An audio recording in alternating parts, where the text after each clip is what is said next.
All right, ladies and gentlemen, it is 6 p.m. So we'll call the meeting to order, please. Thank you all for being here.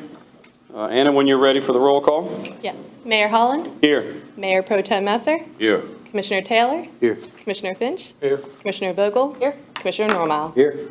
Thank you. Before we go into our opening prayer, I had a request from Community Watch Leader Irv Monclova. He informed me that one of the founding members of Emerald Isles Community Watch program, Mr. Jay Thomas, passed away on the 21st peacefully in Swansboro. He and his wife Irma were original members of the Community Watch program here in Emerald Isle, so I'd like to honor him with a moment of silence, please.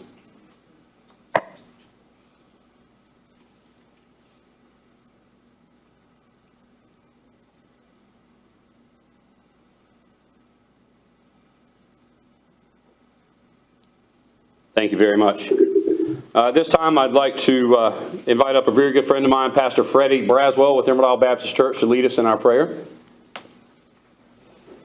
Thank you, Mr. Mayor and Commissioners, and thank you all staff for allowing me to do this. Let me say, I've been to a few things.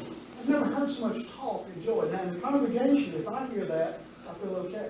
If it's real quiet, really quiet, I go out with trepidation and fear.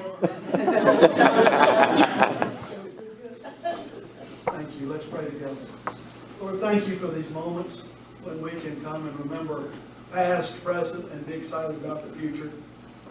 Thank you for reminding us of Jay and his family tonight, and we pray for them. Thank you for the commissioners, the mayor, all of those who work, the staff, our town manager, all of the people who work to make this a place where we come and we find joy. Some of us work here. Some live and work here. No matter who comes to this island, it is a place that for me, and I believe many others, to be God-given. A great sense of peace, a great sense of finding what life is all about.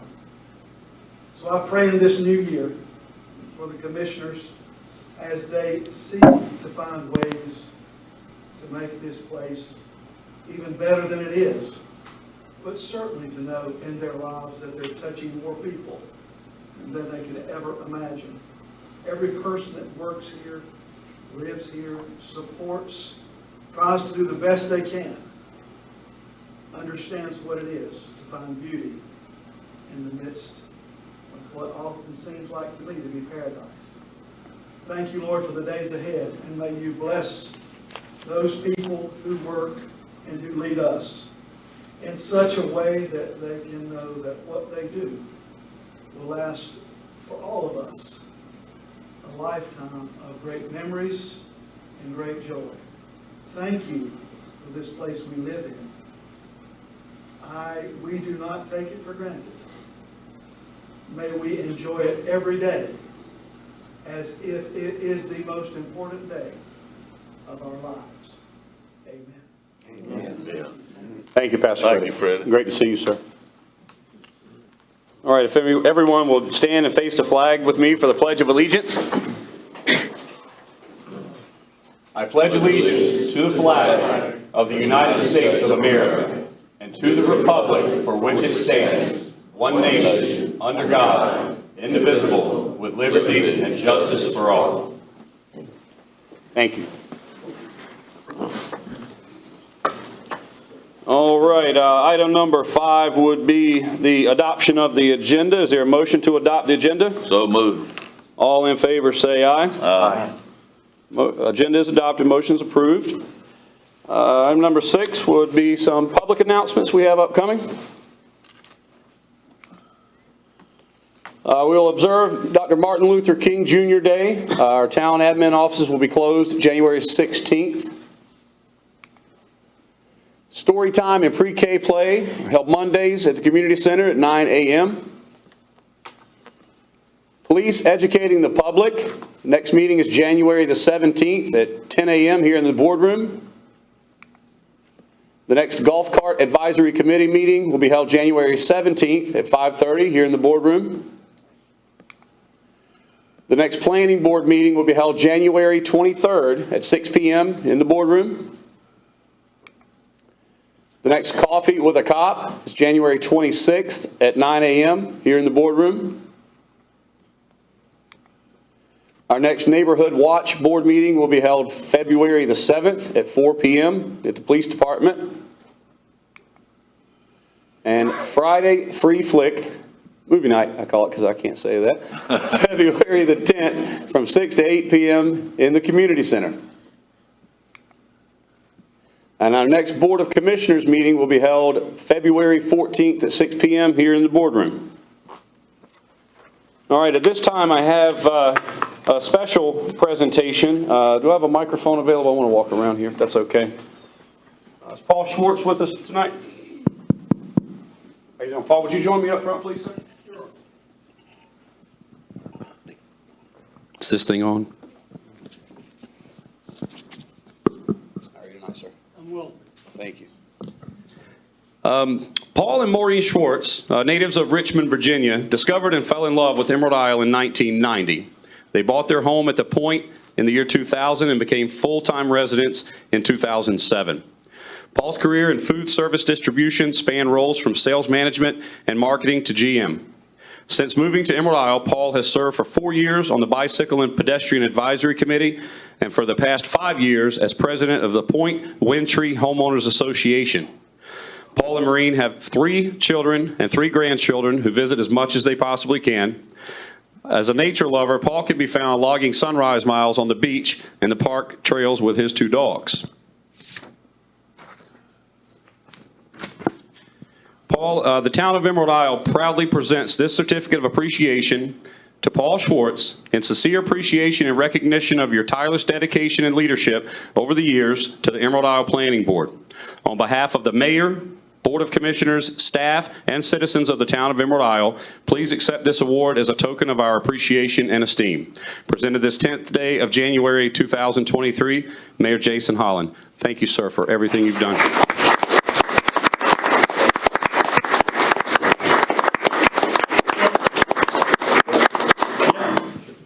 I really appreciate the opportunity because it gave me an opportunity to serve doing something that I thought was important. And I guess I should say that with a note of trepidation, or whatever. Because I see Jim Normal is back here, and it reminds me of a movie quote. When you think you're out, they drag you right back in. Exactly right. I thank everyone here. Thank you, sir. Thank you.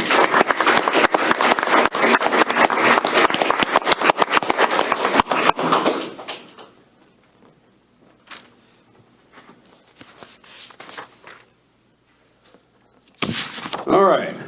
Ms. Pat McElrath, would you join me up front, please? Sure.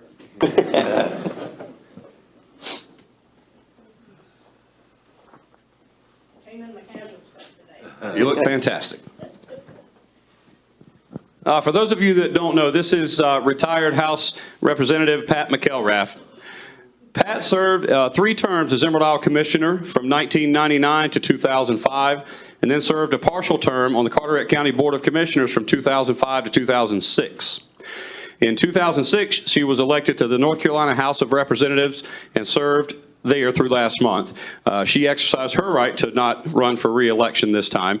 She served 16 years in the House, and she made me aware today that tonight marked the 23rd year to the day of her service to the town, to the county, and to the state. She served Emerald Isle in countless ways over her years of service, and the Board of Commissioners wishes to thank her for her hard work. Don't go anywhere, I have something for you. I have a couple of things for you. Pat, the town of Emerald Isle proudly presents this certificate of appreciation and gratitude to Representative Patricia Pat McElrath in recognition of your outstanding service to the town of Emerald Isle and Carteret County, embodying our values of integrity, commitment, and service, and for exemplifying steadfast dedication and loyalty. You made a difference in Emerald Isle. We wish you success and happiness in your future retirement. On behalf of the Mayor, Board of Commissioners, staff, and citizens of the town of Emerald Isle, presented this 10th day of January 2023. Thank you.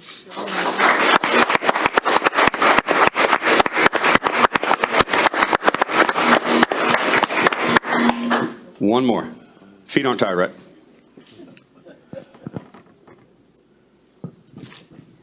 Yeah, he's kind of heavy. It is heavy. And one more, I'd like to read this proclamation. The Town of Emerald Isle Board of Commissioners in appreciation for dedicated service. Whereas the Town of Emerald Isle does desire to recognize and honor public officials who have served the town for dedicated and distinguished service to the community. And whereas we are all aware of the many demands made upon a town commissioner and the NC House of Representatives and the many responsibilities this entails. We are also aware of the hard work, dedication, and love that goes into this role for the community.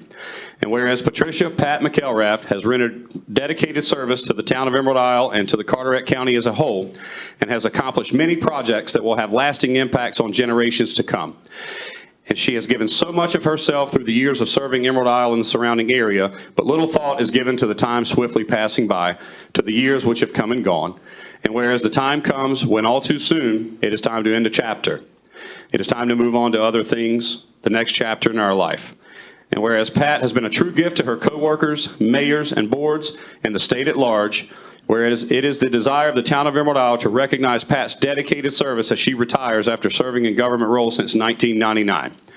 And now, therefore, I, Jason Holland, Mayor of Emerald Isle, on behalf of the Board of Commissioners, would like to proclaim Tuesday, January 10th, 2023, as Pat McElrath Day in Emerald Isle in recognition of her lasting contributions. Adopted the 10th day of January, 2023, Mayor Jason Holland. Congratulations and thank you so much.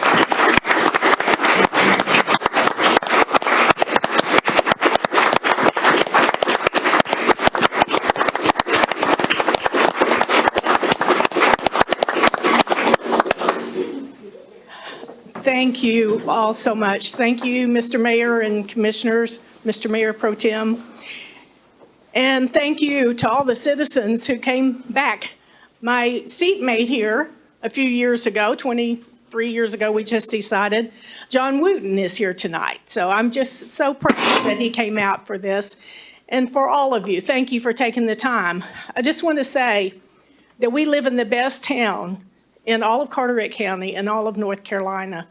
And I love being back here. I love serving, but I'm so happy to be back here. But I wanted to remind you also, I think most of you remember Senator Preston. Actually, this is the 10th anniversary of her death, exactly this day. And she's the one that talked me into running.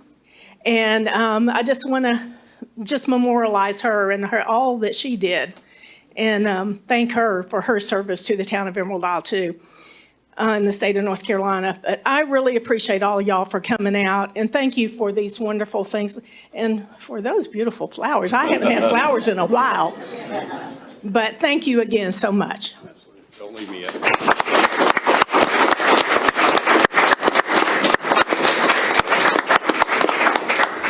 I had a phone call a little earlier in the week. Former Mayor Ronnie Watson called me, and I know that he and Representative McElrath spent a lot of time together, a lot of hours, a lot of work together, and Ronnie asked me if he could have the mic for a few minutes, and I'd like to invite Ronnie up at this time if he'd like to say a few words.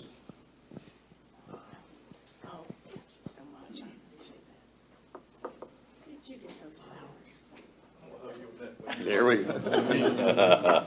We did spend a lot of time together, y'all. And it won't bad either. Wow, where do we begin? Where do we begin? Pat, you've done an amazing job for this town, this county, this state. And don't you cry, because you're going to make me cry. Because you're wonderful. And I'm not just saying that because I'm standing in front of you. But you know something, anytime you needed to have something done, I could pick up the phone and say, Pat, can you help us do this or help us do that? And she, whether it was for the county, for the state, or Eastern North Carolina, she was on it. She was a leader in the House. And Senator Ted Budd called me today. I didn't call him. He told me to tell you hello and what an amazing person that you are. And he said, if you need him, you pick up that phone and call him. And that's what he said. We love you, Pat McElrath, and always will. Thank you.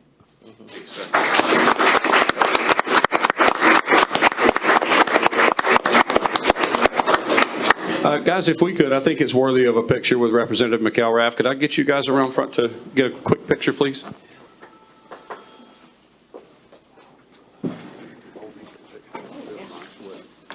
here.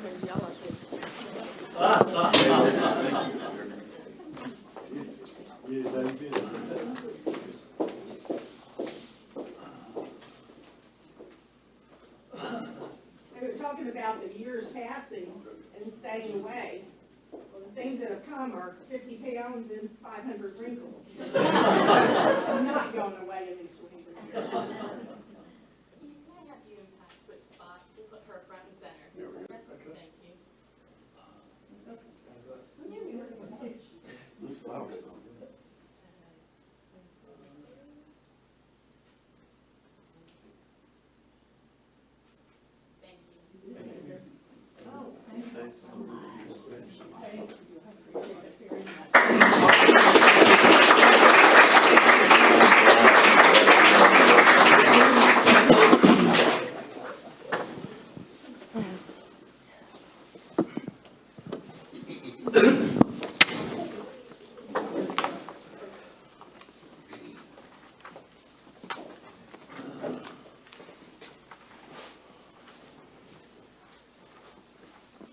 All right. Thank you again, Mr. Schwartz. Thank you again, Pat. Thank you all so much for your service to our town, to our county, to our state. It's greatly appreciated. Next item up on the agenda would be public comment. To remind everybody, there's a sign-up sheet on the left as you come into the room there. Public comment is limited to 3 minutes. If you would, when you come up to the podium, remember to hold the mic up nice and close so everyone can hear you. When we get down to about a minute, I'll just throw a pen up just to remind you that we're at about a minute. So we'll begin the public comment at this time. First, we have Tony Browder of Sound Drive.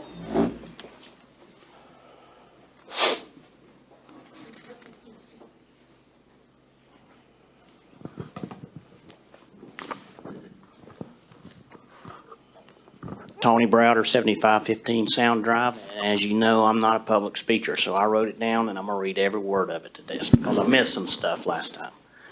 First comments regarding the McLean Spell Master Plan Phase 1 that y'all approved. I'd like to commend the Board of Commissioners on last month's action scaling back the McLean Park Master Plan, removing the dog park from the park.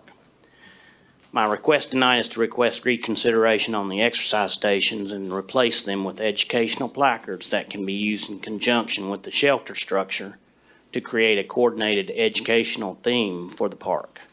A much more appropriate direction for the last maritime forest on the island. What better teaching environment than after a little sit-down class session to have hands-on and feet-on tour of an actual maritime forest? Second item is in regards to the UDO, which was approved, the Phase 1 last time. This is the one I didn't get around to. One of the requirements is in Chapter 6.3 for stormwater management revisions that every site have a stormwater design done by a professional and to also have a topographic map done by a licensed surveyor. And then inspect and certify this work. And I feel that this is unduly punitive. There isn't any size limit, and this is for 1 and 2 family small residential projects.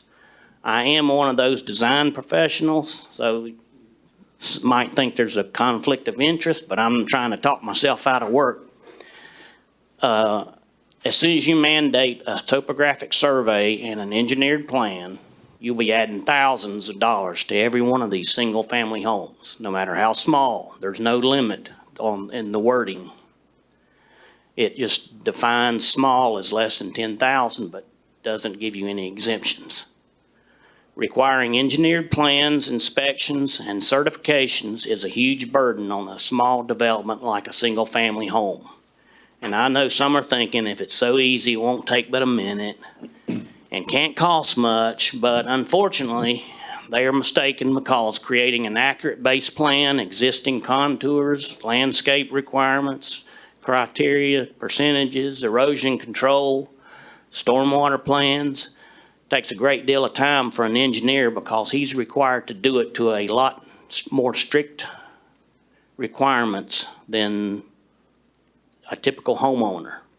So I respectfully request that some changes be made to create some kind of carve-out and maybe rely on something similar to what was done before, which was the stormwater instruction sheet, which was a very simple thing that a homeowner could do and be easy to inspect. The only problem with that was it's a no-brainer, and they didn't account for the void ratio in the stone the way they had figured it before. But this is a very very pervious soil structure down here, and basically everything that falls in the first inch or two is going to seep in anyway. So that's my request, is a reconsideration for that. Thank you. Thanks, sir.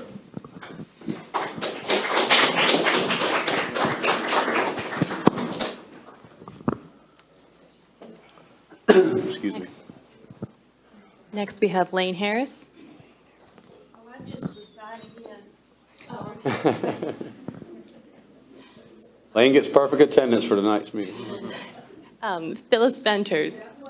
Okay. Nobody wants to talk to us tonight. How about Carol Peoples?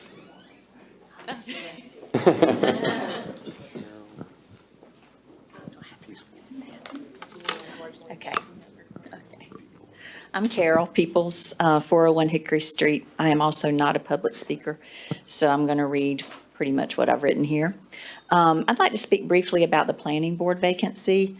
As I understand it, the role of the planning board is to provide for and guide the orderly growth and development of the community. Apologize, we'll give you a couple extra seconds there. That's Don't worry. okay, I won't need more Yeah, no time. problem. So the role of the planning board is to provide for and guide the orderly growth and development of the community. And I know they've been instrumental in providing guidance to the development of the amendments to our UDOs that we're currently talking about. And so I know one vacancy has been announced with applications due February 1st by 3 p.m. And if I understand correctly from looking at the town's website, 3 more terms end March 2023. So I really just wanted to appeal to you all to consider appointing citizens for those seats who do not have personal or business ties to development, real estate, and landscaping. And I realize you can't consider anyone who doesn't apply. So I'm appealing to my fellow citizens. I myself do not have the skill set to do this work, but I appeal to my fellow citizens who do to consider serving our community by applying for a seat on the planning board. It's a very important board. Thank you. Thank you, Carol. Thanks for coming.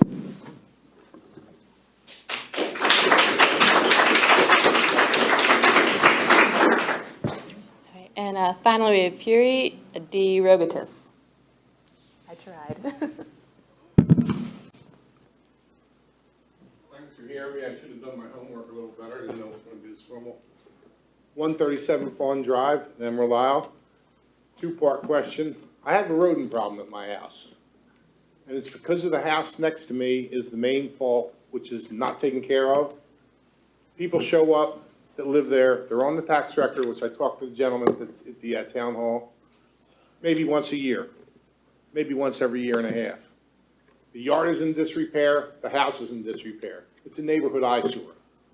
Nice neighborhood, all really nice people. The first thing they ask me when I'm out working in the yard is, what's going on with the haunted house on the hill? And because of that, it's one of the main causes of my rodent problem, which I understand isn't just my house. There's kind of an ongoing thing in the town here with rodents and critters. Maybe you could direct me to somebody that could help me within the township. I got good advice from the gentleman that worked across the street at the town hall, at the office, and I got a trapper there, and we've caught Rocky the squirrel and raccoons and everything else, but I know there's rats there because the one rat has proceeded to take up residency underneath the hood of my prized Corvette. And that doesn't make me happy. I'm a car guy, and he knew where to hurt me. He's trying to live underneath the hood of my car. So any way I could be directed with any kind of help, I just want to voice my complaint. And I know the biggest problem is the house next door, and that is ongoing. And everything that they don't do makes more work for me in my house. I know I'm preaching to the choir because we all try to take good care of our houses, but it would be a little bit less if they did a little bit more with their house. And I'm at 137, I believe it's 139. Sorry I didn't get dressed up, I didn't know it was gonna be this much of a. You're fine. I appreciate living in this town, it's a really nice place, and everything's, everything's great, but not with a rat underneath the hood of my car, it doesn't, not a good thing, so. Thank you very much, thanks everybody for hearing me, and you have a nice day, thank you. Sir, if you will, make sure that I have your contact info before you leave. I'll reach out to you individually, and we'll get you I appreciate those that very answers, much. okay? That's all I'm looking for. Yes, sir. I got one of the guys on the sheet that the gentleman gave me there, and he's not getting much results. I think I picked the wrong guy. He's an older gentleman, he's not doing me much good. If you'll make sure I have your phone number and email address, I'll reach out to you individually, okay? I appreciate it very much. Yes, sir. Thanks for listening to me and taking the time. Thank you, sir.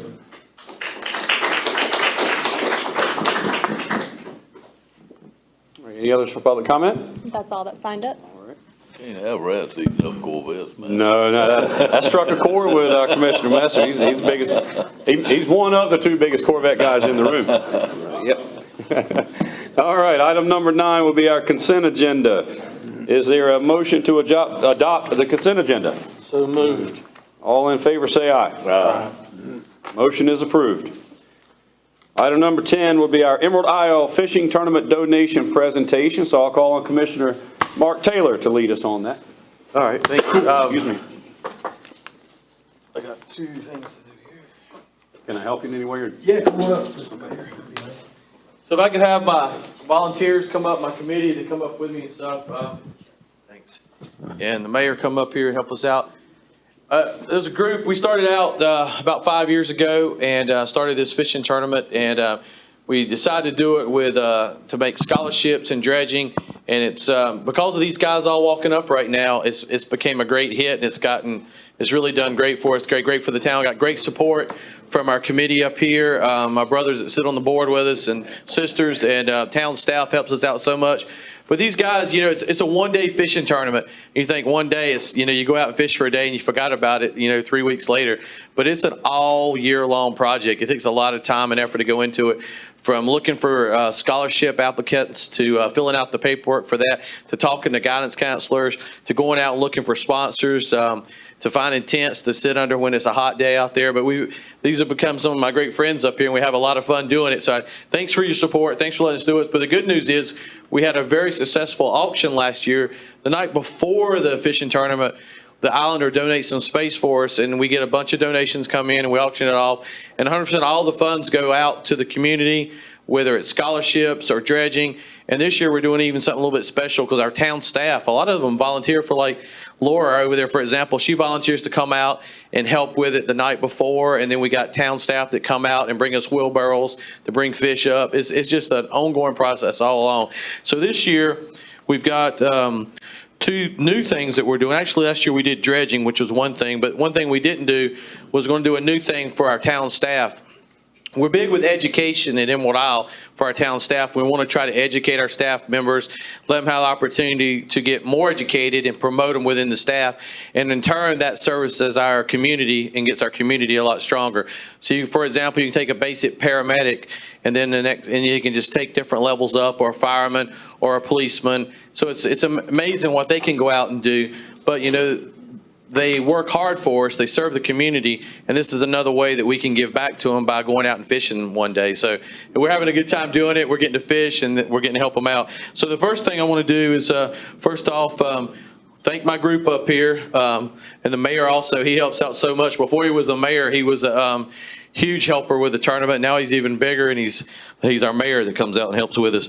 But once again, the first one here, we've got that we'd like to represent, have Matt come up, we're good, and we'll give this to our town manager here.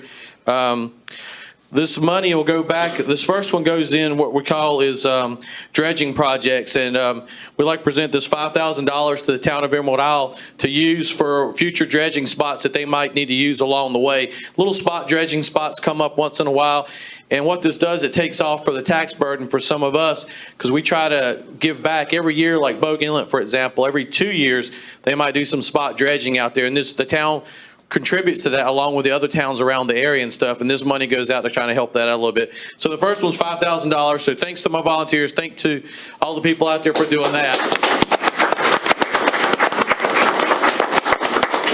And then the next one is something, this is the new one we're doing, we're very proud about this one. before I talk about this one, right now we're opened up.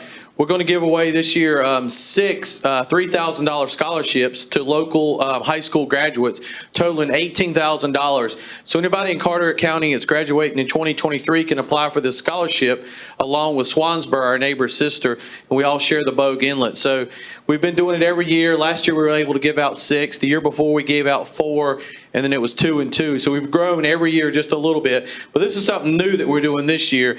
And what we're doing this year, this is for our full-time staff here at Emerald Isle for continuing education. And it goes into their continuing education fund where they can go to our town manager, Matt, and say, Matt, I'd like to become a paramedic. What's the steps I need to do? And I need to apply for funds.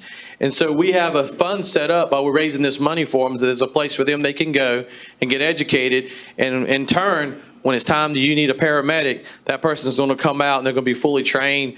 And thanks to the town of Emerald Isle for helping them out on that.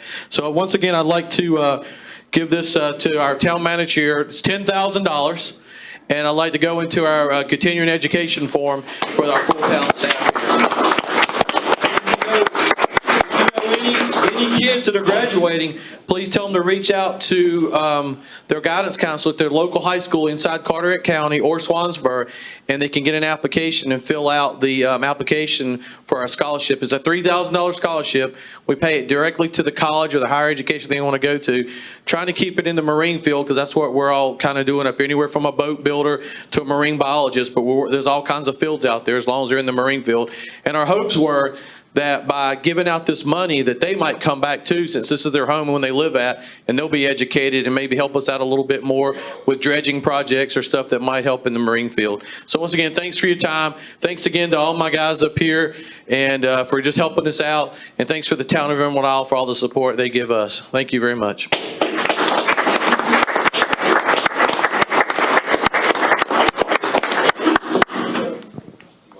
Yeah, sure, absolutely.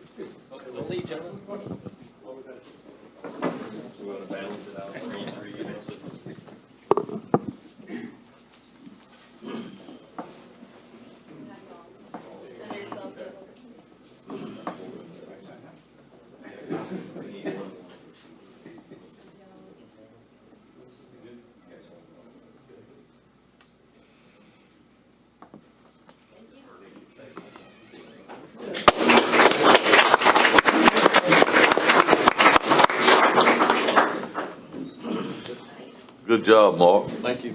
Yeah, I just want to add to that really, really quickly. I'm not going to get long-winded, but thank you to all of the fishing tournament volunteers. I've had a chance over the last few years to become increasingly more involved with the hands and hours and work that goes into making this tournament the success that it has become. Thank you to all the participants that fish in the tournament, our volunteers, but it's not lost on me, and I don't think it's lost on anybody else that's worked anywhere remotely close to Mark. This was his baby, his brainchild, and I happily involve myself with as many charitable fundraising community outreach opportunities as I can, and I've come to know a lot of great people that are very passionate about what they do, and it is unparalleled the work, the dedication, and the commitment that Commissioner Mark Taylor puts into this. It would not be anything near what it is without him. So a special round of applause for Mark Taylor, please. Thank you.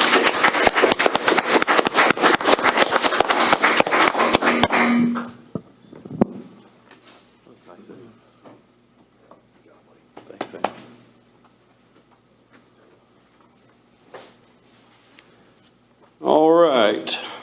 Item number 11 would be our Unified Development Ordinance, better known as the UDO, draft review and potential adoption. Ms. Michelle Eichner, our esteemed town planner. Esteemed. That's right. Hi, everybody.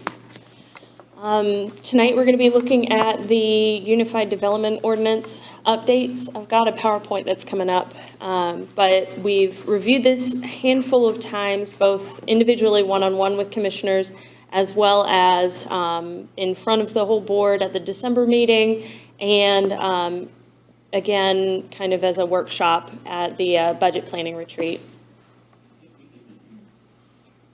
There we are. So again, we've got a text amendment process. This is heavily guided by statute. Just reviewing it really quickly, we've drafted some proposed amendments. Went to planning board for review and recommendation in November. Came to the board for public hearing in December, and now we're reviewing it for final adoption. The main changes of these amendments, we've gone through this. I'm just going to breeze through them briefly. Stop me if you need to, as always. Reorganizing some of the requirements and procedures. We've got a board of adjustment that's being provided with 5 members and 2 alternates.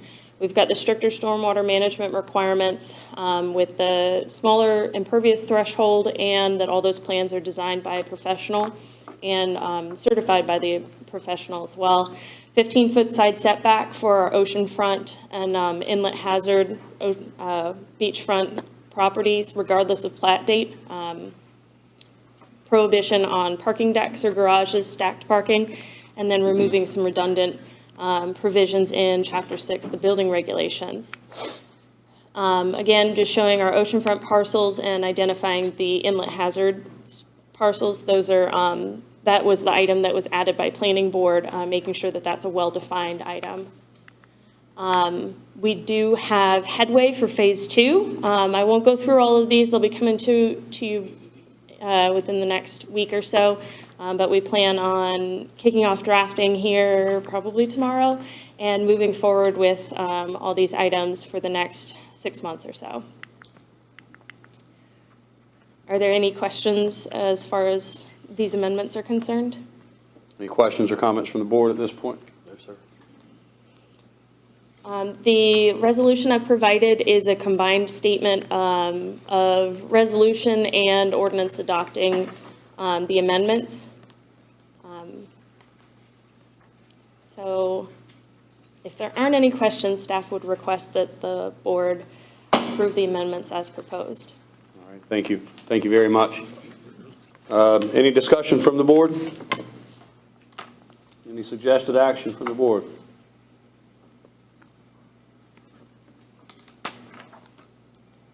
Are there any motions on the floor?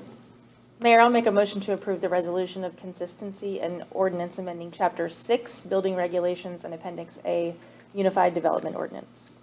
There's a motion to approve the resolution of consistency and ordinance amending Chapter 6 Building Regulations and Appendix A Unified Development Ordinance. All in favor say aye. Aye. Motion is approved. Thank you. Thank you, Michelle. Thanks, Michelle. Nice work. All right, item number 12, we have representatives from Moffitt Nickel to give us an update on the potential boat channel relocation. Good evening, everybody. I'm Doug Huggett. I'm with the firm of Moffitt and Nickel, and we're working for the town on doing some analysis to look for some alternative boat channels into the town's boat ramp. So it's a pleasure for us to be here tonight. I believe also on the phone we have Margaret Boschek, who is our project engineer. And if you have any questions at the end of the presentation, either Margaret or I'd be happy to answer those for you. Again, I am Doug Huggett with Moffitt and Nickel, located in Morehead City in Moffitt and Nickel's Carteret County office. We have Margaret Boschek on the phone with us. Also on the team are Johnny Martin, who many of you may know from his work on numerous beach nourishment projects that we have done for the county, as well as Brandon Grant. Both Margaret, Johnny, and Brandon are all out of our Raleigh office. As I said, I'm here locally. So I'd like to get in a little bit. I know a lot of people have heard parts of this presentation before, but I'm not sure who may be new to the game. So I'd like to go through really briefly a little bit of history in terms of what got us here. So I'd like to start off and talk a little bit about the purpose and need of this project. As everybody knows, the town has a boat ramp facility located, I believe it's at 6800 Emerald Drive, which is a very heavily used ramp facility. It was permitted, I believe, and put into operation in 2011. And at the time, in 2011, when the boat ramp was put into place, it was decided to use an existing deep water channel that you see there located or represented in white. Basically, what that meant is you could put the boat ramp into place and vessels could use this existing channel to get to the AIWW without the need for any dredging at that time. And this may be a little bit hard to see, that little red box on there, but almost immediately after the boat ramp went into effect and boats started using this channel very heavily, there was an indication of increased shoreline erosion along a significant portion of that 1 mile section of the town's estuarine shoreline. But more specifically, there was concerns raised by several of those property owners that are shown in red right there. And the feeling was that the use of boats of the channel, the speeding through of that straight channel alignment right there, as well as the turn coming in from the AIWW to go towards the boat ramp to the east, all was throwing significant level of boat wake up against the estuarine shoreline right there and causing significant levels of marsh erosion over time and threatening both the ecological value of the marsh as well as the protection that that marsh gives to the shoreline. So when the town contracted with Moffitt and Nichol to start taking a look at some of this, the first thing that we tried to do was to look and get a feel for what the erosion problem actually is out there. And these are, this is a representative of one of the higher erosion areas. What we've done here is we went in and pulled out representative aerial photography starting in 2011 and sketching as best we can the marsh shoreline over time. Again, this was not an in-the-field survey. It was done from just marking up aerial photography. But you can see here, you have the 2011 marsh shoreline, and then these next several animations are just going to show how the marsh area kind of migrated backward over time. This is 2017, 2018, this is done right after Hurricane Florence. Then 2021, and then 2022. So there definitely has been increased erosion of the marsh along this section of shoreline since the boat ramp went in.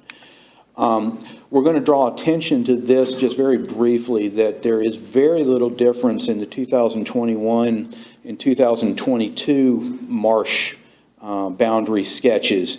That could, and I emphasize could, be an indication that things out there have started to equalize and maybe the marshes are stabilizing in this location. However, we're only talking 2 data points here, very close together in time, so you really can't make any assertions about this trend moving forward. We only bring it up because it may be something to keep an eye on moving forward.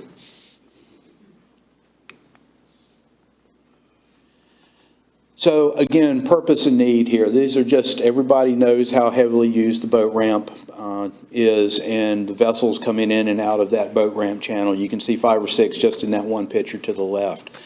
The center picture there is an indication of the marsh erosion that you've had. You can see the marsh scarp is formed, and that's an indication that the marsh is eroding faster than Mother Nature would normally do it.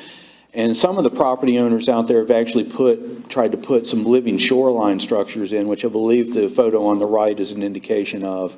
But because I think of the wave energy from the boats coming in out there, these living shorelines may not have had enough mass associated with them to do what they were trying to do, and there's still erosion taking place out there.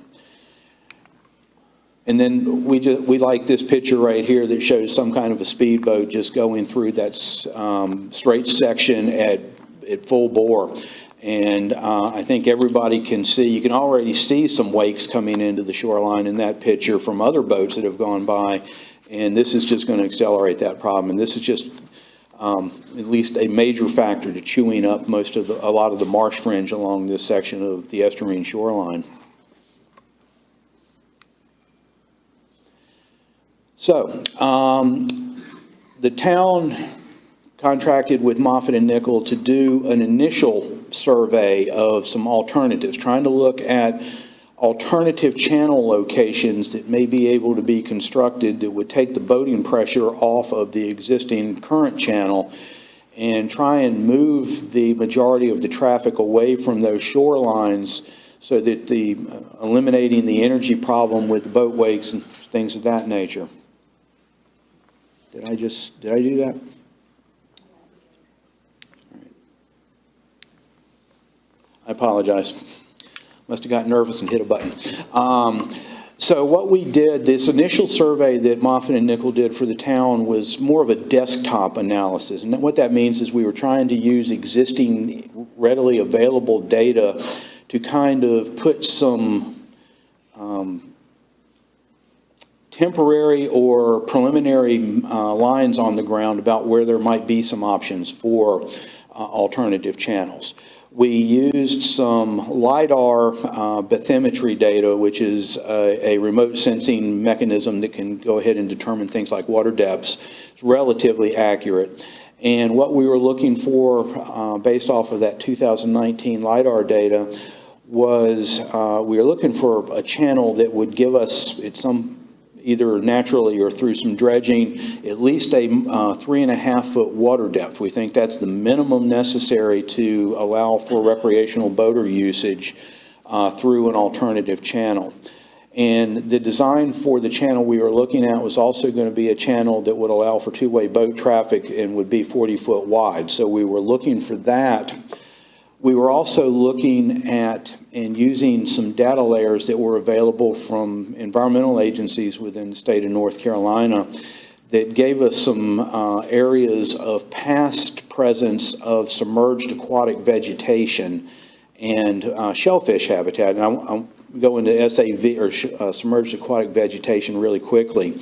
I'm going to refer to that as SAV moving forward because it's just too much to say submerged aquatic vegetation all the time. But SAV habitat is one of the most important fisheries habitats in coastal North Carolina. It serves as a refuge for the small juvenile fish, crabs, shellfish, things of that nature. Helps with improving water quality. It's got a whole host of environmental benefits associated with it, and because of that, the environmental rules in the state and the federal government in North Carolina place a very high protection value on SAV habitat. So one of the things that we're trying to do in piecing this whole puzzle together and figuring out how to put some alternative channel alignments on the ground is to find a way where we can avoid SAV habitat and try and limit any complications in the permitting side of things. Shellfish is another thing. It also has a relatively high protection value from the regulations of the state, so we're trying to avoid that as well. And I think I have a slide out of order. There's a slide that will indicate some of these data layers for SAV that we utilized. I'll show that in a minute, and it will refer back to this alternatives analysis that we do. So what are some of the initial findings from that initial assessment? And this was all presented to the Board of Commissioners in 2021. So this is just a summary. We're not going into great detail on this. But it did appear that the alternative that we have labeled here as alternative 2 would be the cheapest from a dredging standpoint. Solely from the amount of material, and it's a shorter channel, obviously less volume, it would be cheaper as a new channel. But there was some concern about the pinching or the narrowing of those dredge islands as that channel goes through towards the intercoastal waterway. That could complicate a little bit the engineering of the dredge project as well as the need for more frequent maintenance dredging potentially. Another thing that we did, I had mentioned before, we had gone out and obtained some 2019 LIDAR data that gave us water depths and bathymetry data. We also found some 2014 data that was out there and compared those two. And what those found was that there is shoaling that is taking place in all of this portion of Bogue Sound.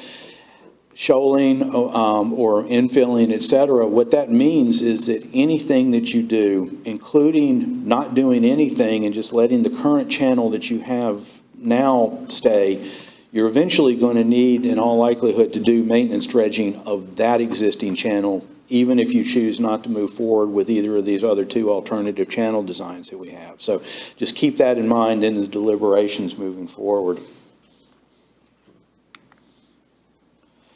Lot of data on here, but this is a cost breakdown based off of the 2019 LiDAR data that gave us some volume estimates for how much material would have to be dredged for all of these channels, including maintenance dredging of the current channel.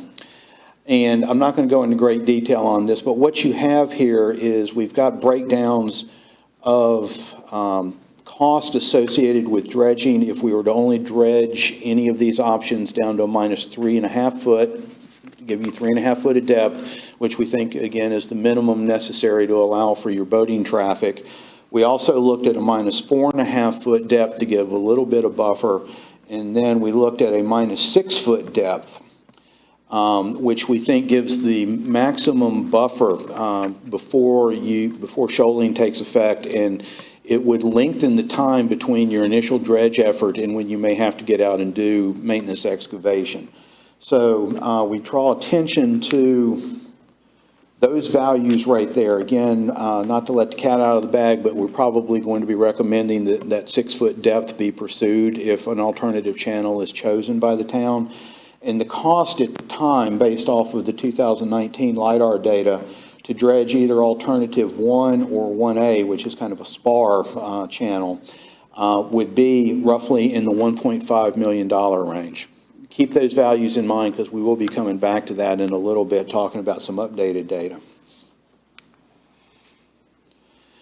So with all of this information in mind, the initial surveys that we did, the desktop surveys and the bathymetry data, et cetera, we and the town went to the state and federal permit and environmental agencies in October of 2021 and held a scoping meeting. Basically, we put the proposal on the table saying we're looking to do one of these things. What is everybody's, what are the environmental agencies' concerns? What do we need to address to your satisfaction in the permit game? What might be a problem?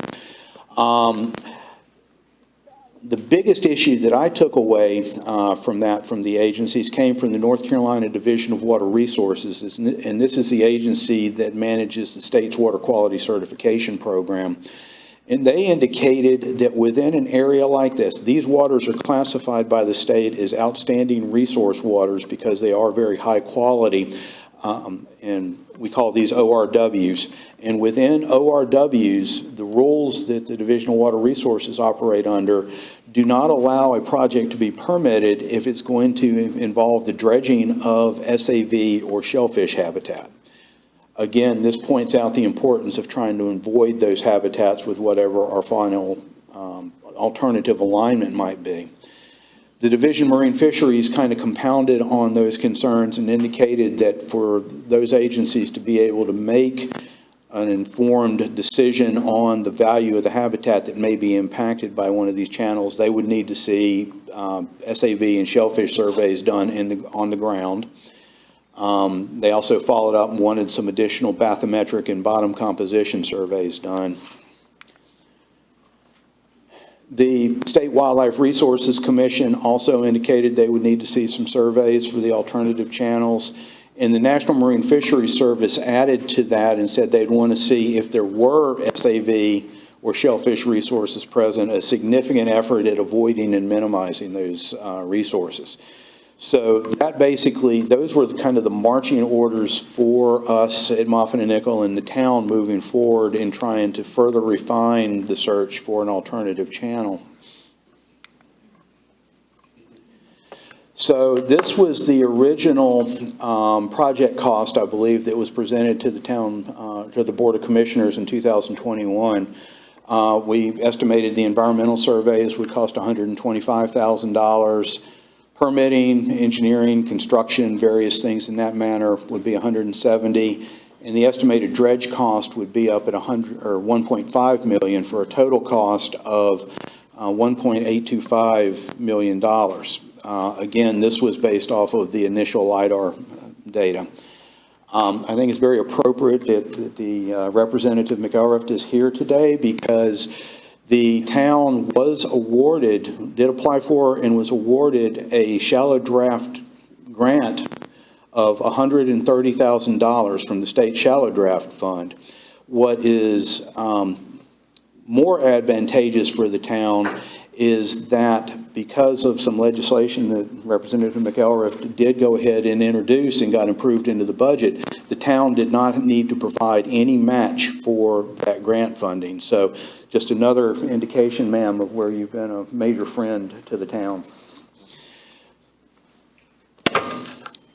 So that was the cost estimate at the time in 2021 when this was presented to the board.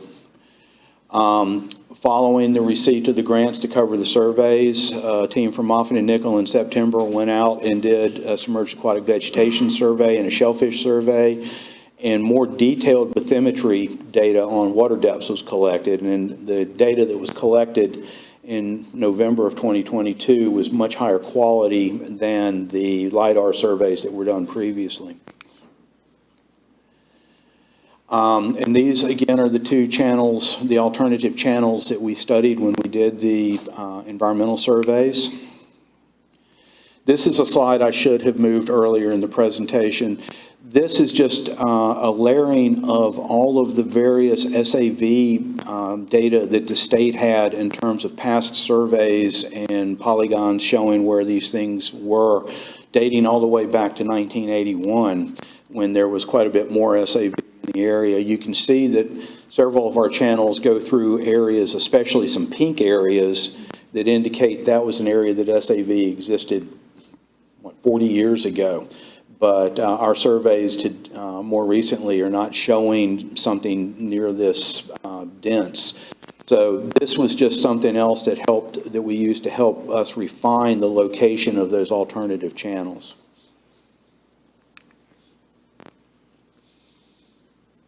So here is the results of our seagrass survey that was done in September. You can see the green is where you have seagrass. Let's see if this works. So you did have some seagrass along the shoulder right there of alternative 2. Some of that coming out just in this location into the portion of the channel. It may be possible to move the channel to get it away from the seagrass, but that is certainly a constriction point and an area of concern from us from an environmental standpoint. There was just one spot on alternative 1 where you see up in kind of the upper right-hand corner up near the tip of the island where there was a very sparse growth of just a few shoots of SAV habitat. There was no SAV showing within the alternative 1A. Something a little bit similar was showing up, and I apologize, the colors are not necessarily showing up quite that much here, but this is for shellfish, and we weren't finding very dense congregations of shellfish out there.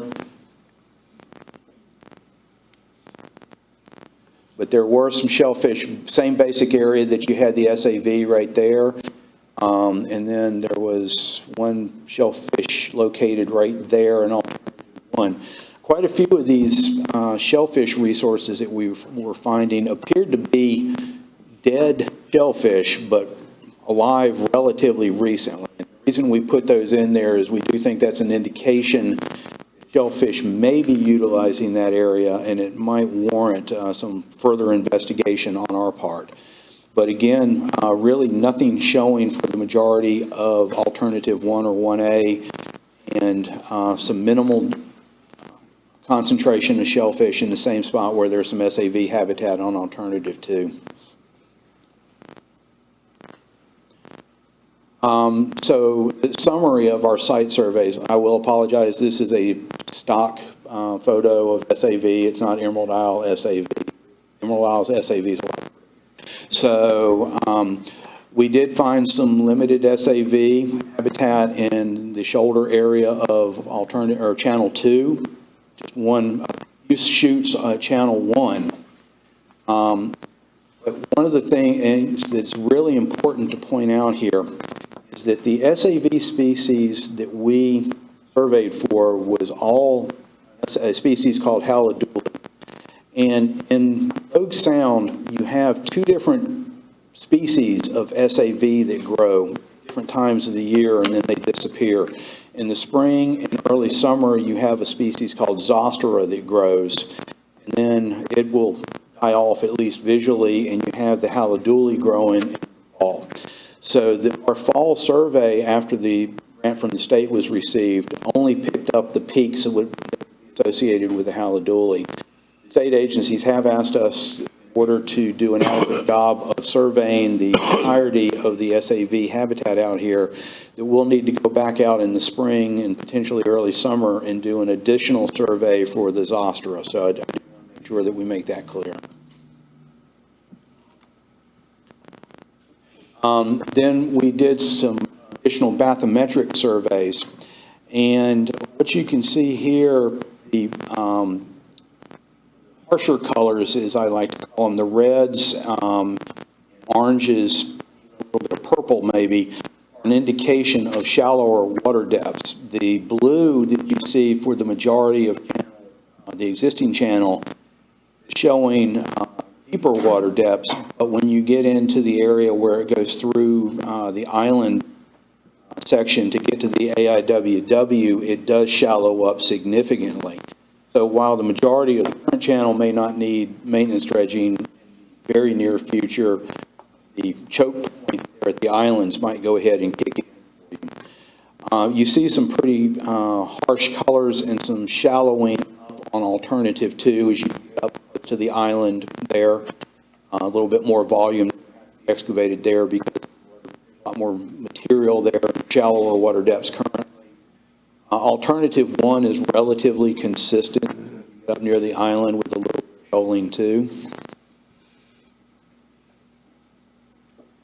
And the thing I just mentioned, we've got pop-outs for each one of these channels as they go through the islands. You can see up in the upper left-hand current channel, significant areas of red and even that purple. That purple actually, that's erosion of the island going away.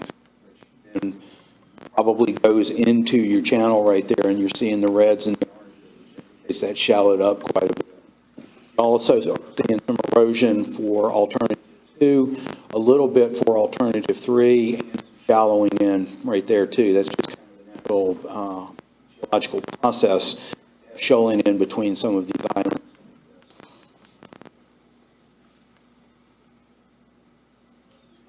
We also looked at the shoaling rate within these channels, and we think that shoaling is more prevalent in the current channel.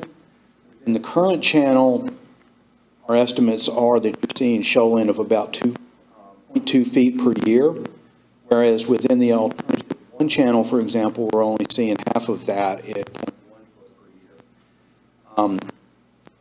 year. And another thing that we noticed is the current channel entrance to the AIWW is narrowing significantly at 0.7 feet per year. And it's an indication that even if nothing is done, that area is going to choke you off at some point in time and do some level of.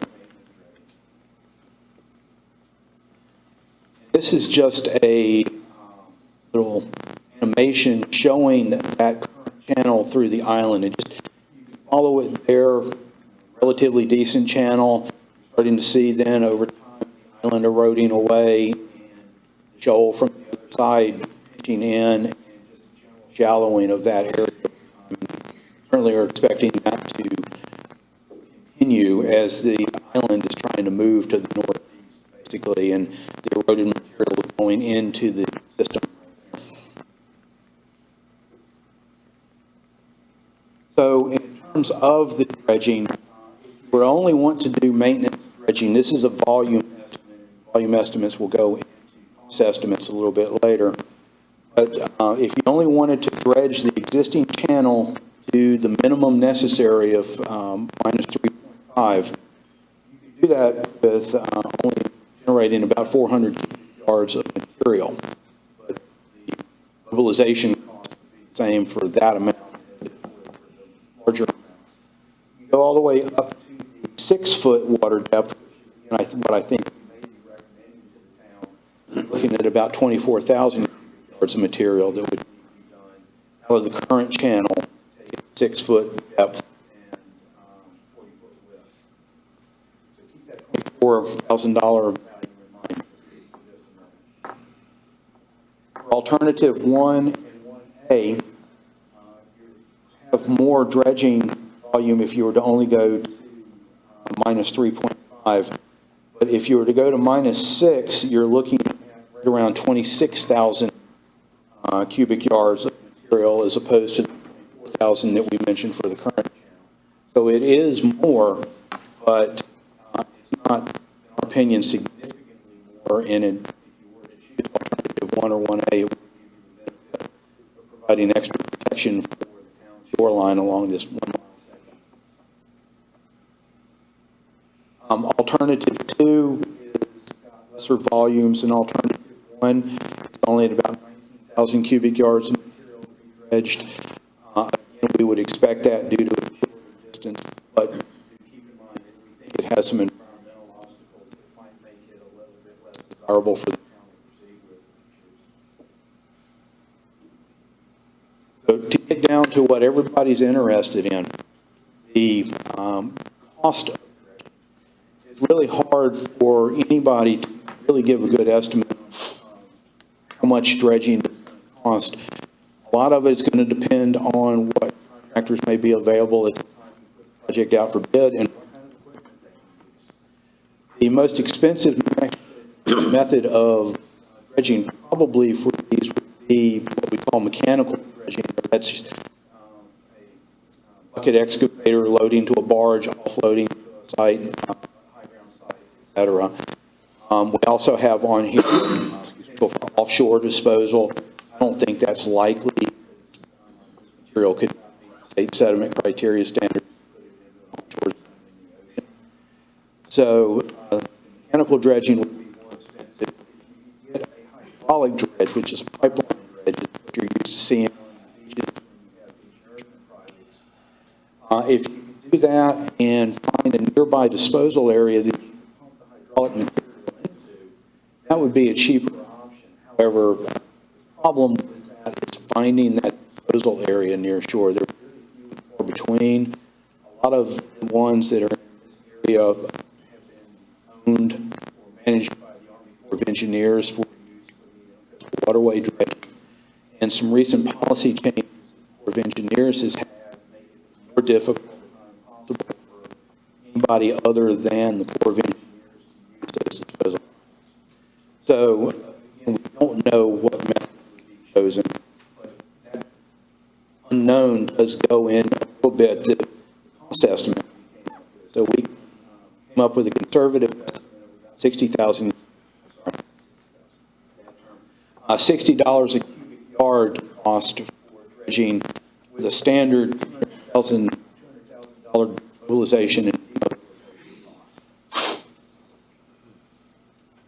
So what that does is it gives us a new set of dredging costs.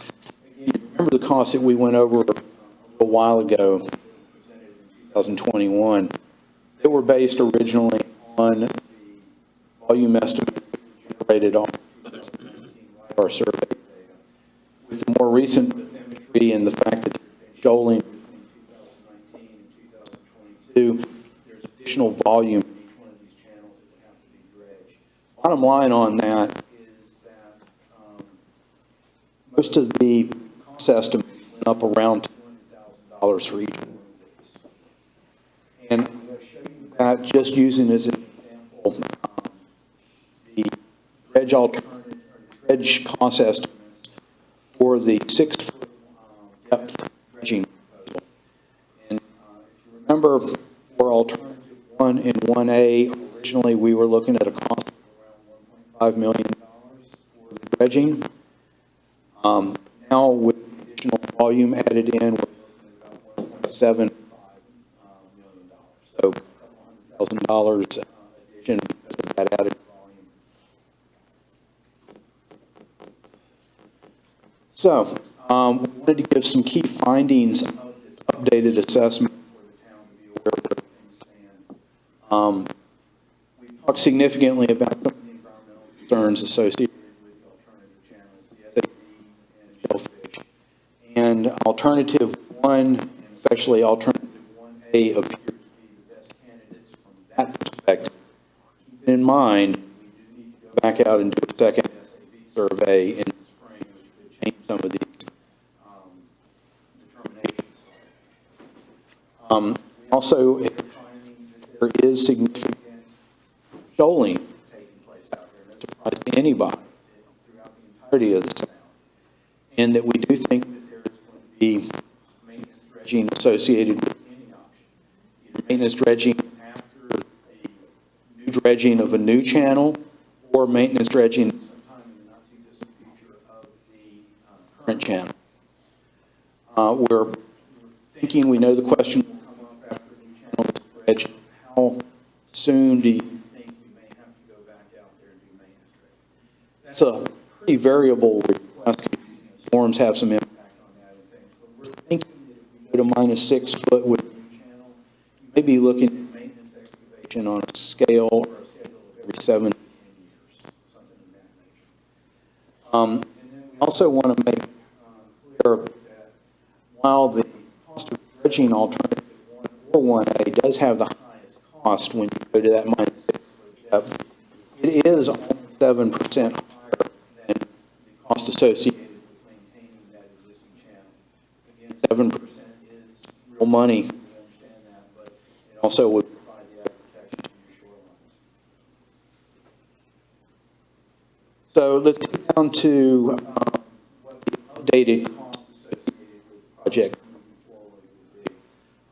Again, this is bringing in the volume estimates. The $170,000 would remain the same as you see up there. The estimated dredge costs are now, for dredging of alternative 1A, have gone to $1.75 million for a total project cost of about $1.9 million.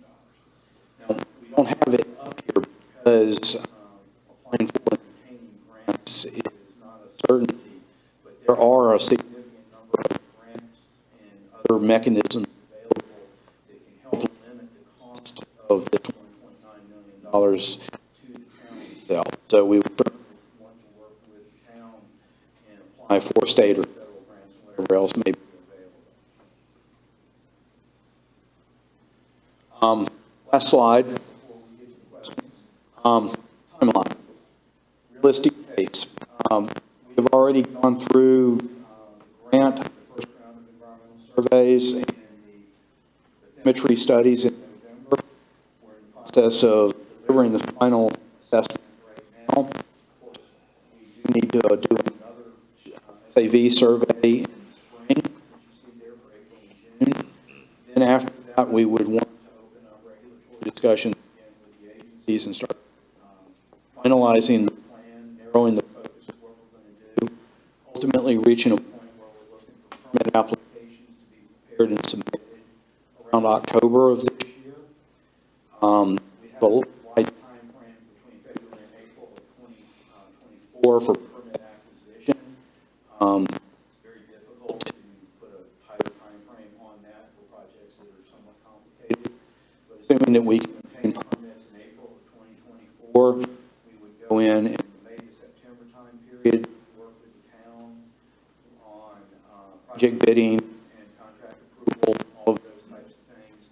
And then your construction window under that scenario would be starting in all likelihood in about October of 2024 and would run through March of 2025.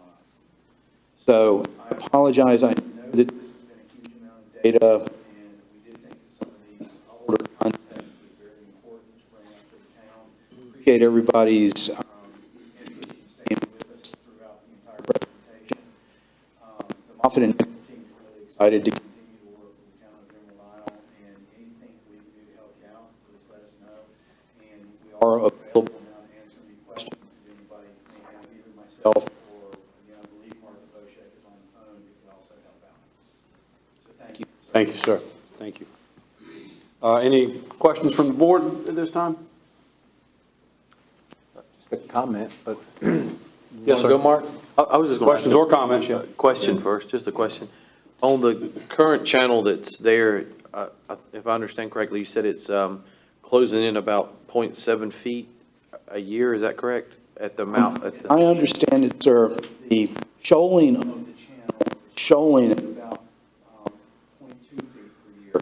point two? I believe that 0.7 feet was a narrowing of the channel as you go between those islands. That the channel width going through there is starting to narrow up on a pretty rapid basis, but it's not, that's not shallowing up as much as narrowing. Narrowing up.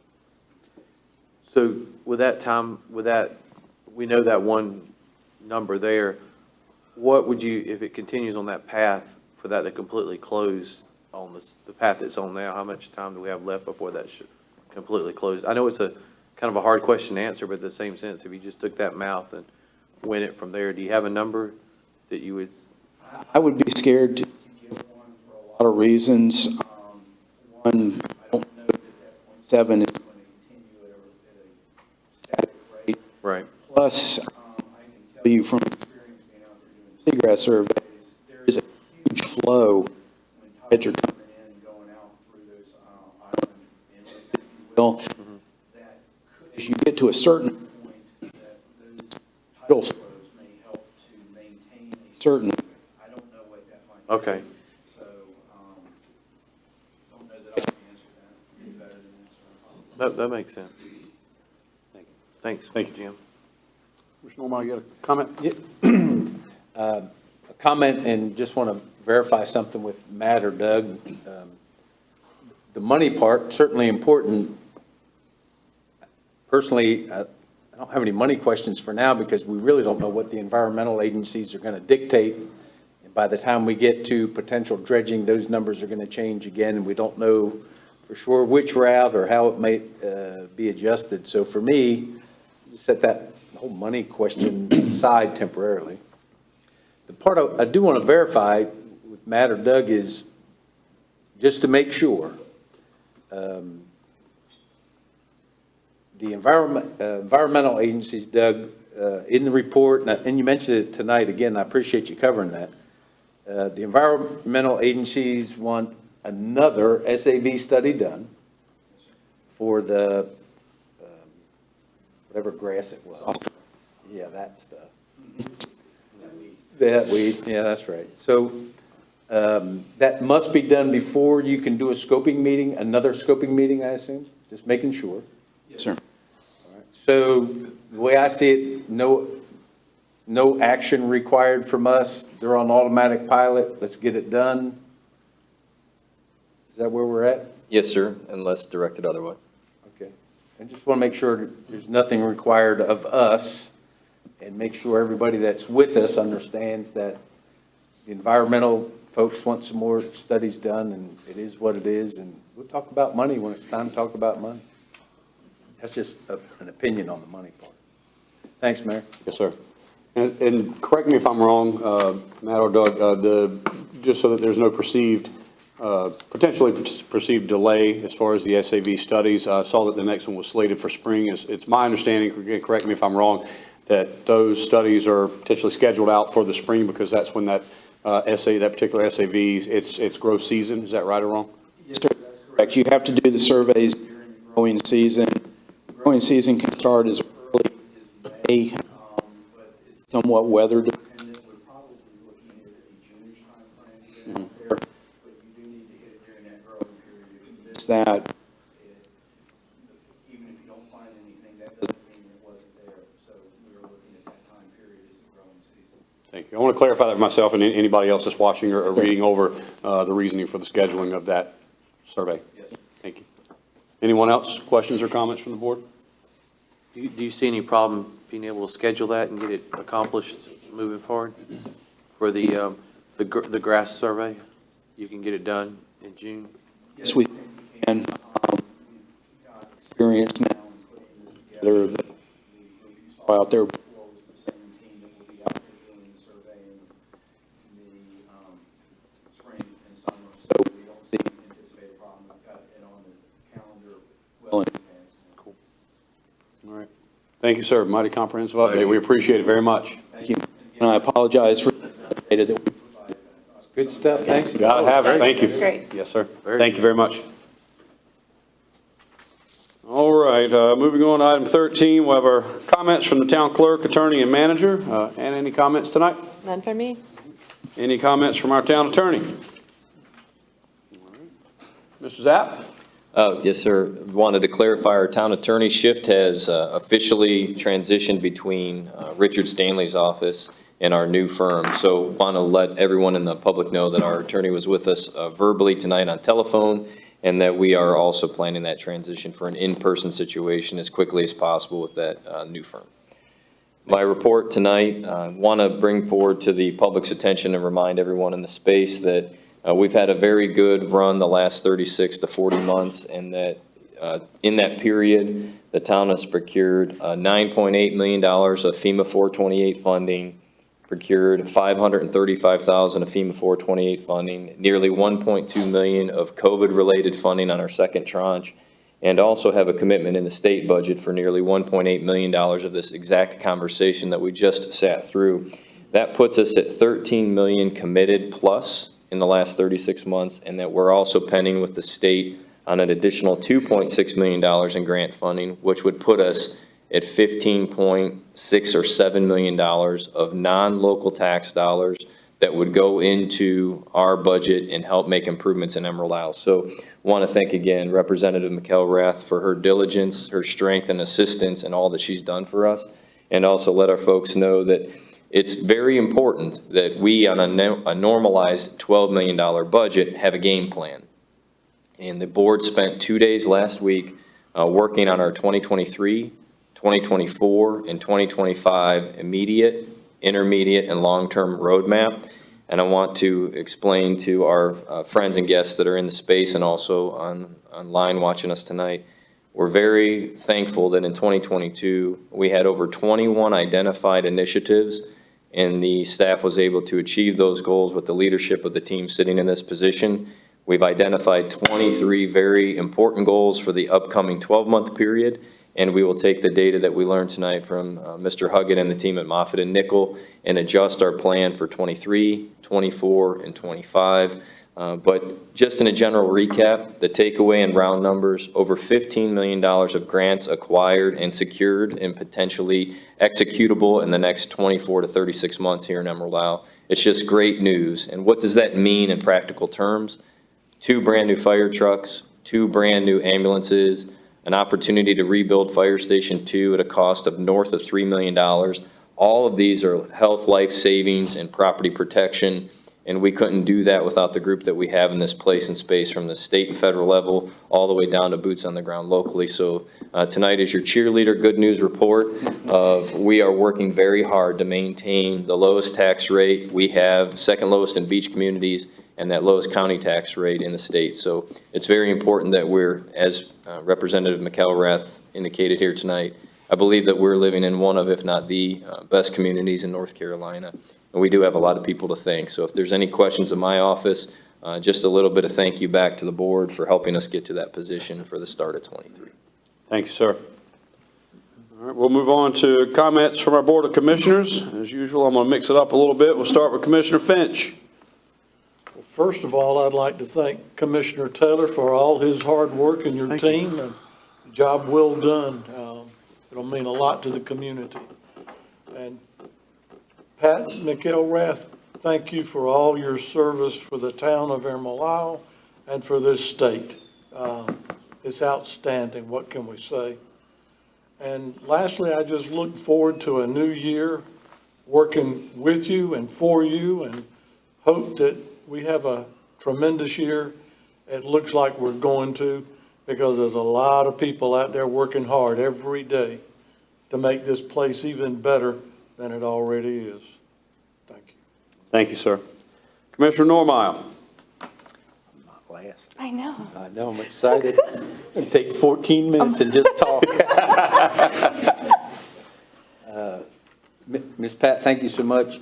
I really could take about 20 minutes in dialogue in great detail.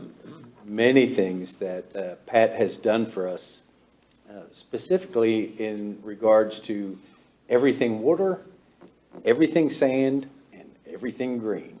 And so she's been extremely dynamic at the state level in brokering some of these grants that Matt has mentioned, and many more, millions during post-Hurricane Florence. I'll end with just a smidge of humor with Miss Pat. The other day, we bumped into each other at the food line, and between aisle 7 and checkout, we raised a couple $1 million for additional grants. We solved the problems of Eastern North Carolina, and I'm pretty sure somehow, some way, we're going to be able to cut a new line in, if you will, and do some dredging before it's over with from the boat ramp. So thank you, Ms. Pat, for many years at the state level. I appreciate you, ma'am. I surely do, and I hope I've said that enough the past many years. I appreciate you. And here locally, noticed in the stats, Mr. Tom Rule's here, and Chief is here.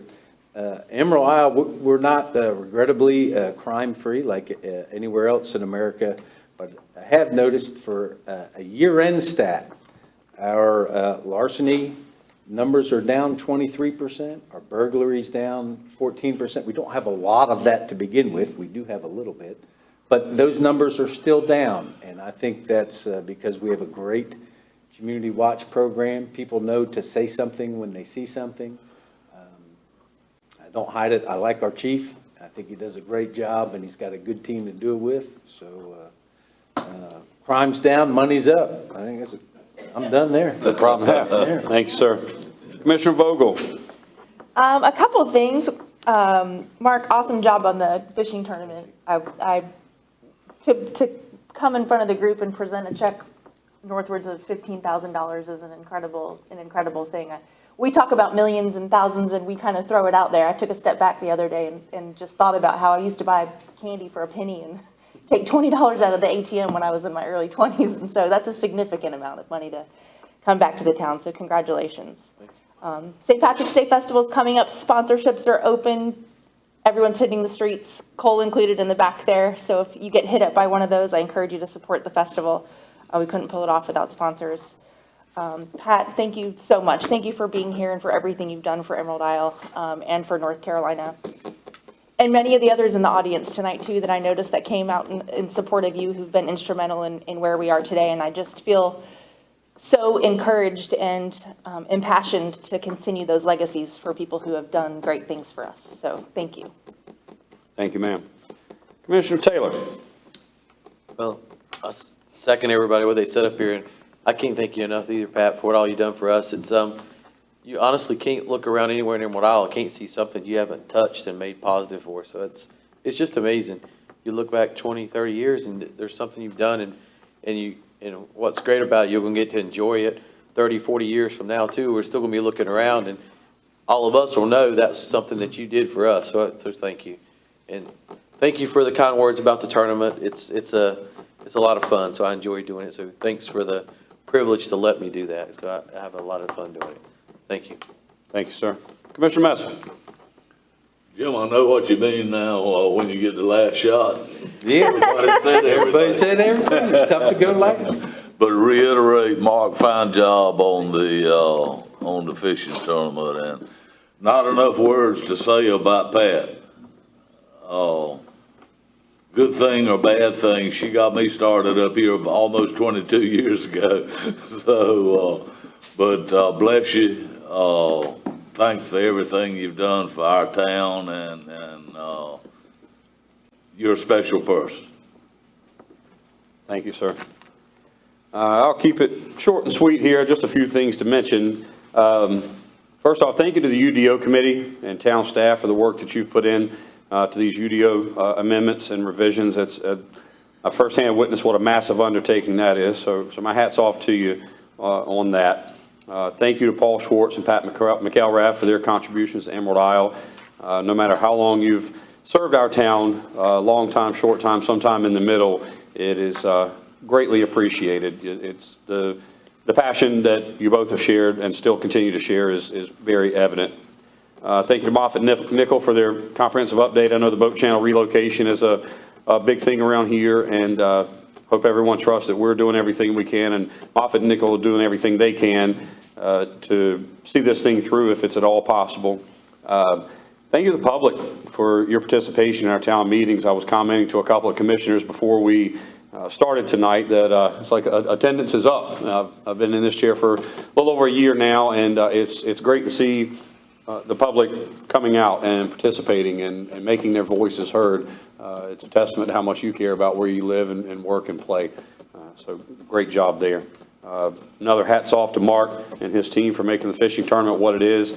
About to give away $18,000 in scholarships, gave $15,000 to the town now. So Mark's vision has come to fruition, and it keeps getting better every year.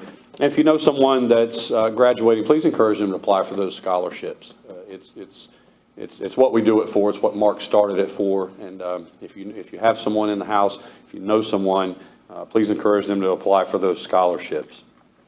And lastly, another condolences and prayers for Irma Thomas and the family and friends of Jay Thomas for their loss. I pray that your grief fades quickly and is wholly replaced with nothing but loving memories. So you're in our thoughts and prayers. That's all I have. Mr. Mayor, can I make one more comment? Please, sir, do. I noticed if y'all picked up one of the calendars, but I'd just like to bring it to your attention that there's a lot of work that went into this, and I'd just like to thank all those that are responsible for putting this together. It's going to be a big asset to everyone in Emerald Isle. Thank you, guys. Thank you, sir. Is there a motion to adjourn? So moved. All in favor, say aye. Aye. Thank you. Thank you all for coming. I win the time money.